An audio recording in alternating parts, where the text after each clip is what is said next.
narito na ang PTV Balita Ngayon. Personal na inalam ni Pangulong Ferdinand R. Marcos Jr. ang sitwasyon sa Caraga Region kaugnay ng mga naapektuhan ng kalamidad. Sa isinagawang situational briefing, pinatitiyak ng Pangulo sa mga kinaukulang ahensya at iba't ibang LGUs na makakarating ang malinis na tubig, food packs at gamot sa mga nasa evacuation center. Sa ulat ng Agusan del Sur sa Pangulo, posibleng abutin ng ilang buwan bago mawala ang baha sa ilang bayan sa lalawigan. Bunsod nila ito ng patuloy na pag-apaw ng Agusan River dahil sa tubig na nagmumula sa kabundukan.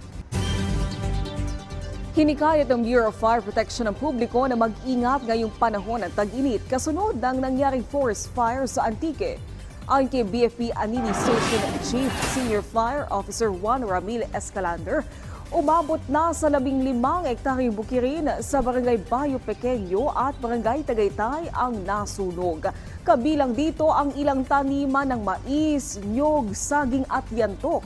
Wala namang nasawi o nasaktan sa forest fire, pero tinatayang aabot sa 40 milyong pisong halaga ng mga pananim ang naabo. Ngayong 50th anniversary ng People's Television Network, kasama namin kayo sa aming selebrasyon. Kung kayo'y naging bahagi ng PTV, aming natulungan o may memorable experience sa People's Television Network, magpadala ng alinmang picture, video sa testimonies sa kwentong ptv@gmail.com. Maaari nyo rin gamitin ang hashtag kwentong PTV at i-post sa social media. Sa 5 dekada, sama-sama tayo mula noon hanggang ngayon.